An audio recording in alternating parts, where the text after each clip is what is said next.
Hello hi friends, welcome back to our channel. నేను ఈరోజు పాలమేగడతో అయితే నేను ఇంట్లోనే గీని అయితే ప్రిపేర్ చేశానండి. బయట కొనే పని లేకుండా మనం ఇంట్లోనే సింపుల్గా ప్రిపేర్ చేసుకోవచ్చు.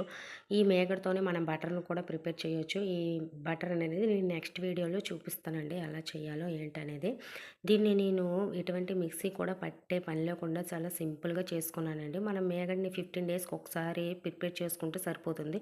మేగడ చెడిపోకుండా ఉండాలంటే దాంట్లో కొద్దిగా మజ్జిగని యాడ్ చేసుకుంటే మేగడ అనేది చాలా ఫ్రెష్గా ఉంటుంది. ఎన్ని రోజులు ఉన్నా సరే ఒక కళాయి తీసుకొని దాంట్లోనే ఈ మేగడని అంతా యాడ్ చేసుకొని మంచిగా స్మాష్ చేసుకొని గ్యాస్ని అయితే లో టు మీడియం ఫ్లేమ్లో పెట్టి అయితే బాగా మరిగించేసుకోవాలండి. మనం కలుపుతూనే ఉండాలి, లేదంటే అడుగు పట్టేస్తుంది.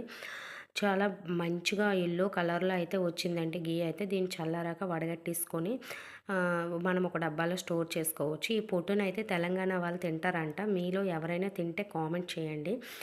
వీడియో నచ్చితే please like, share and subscribe my channel. మీరు కూడా ఒకసారి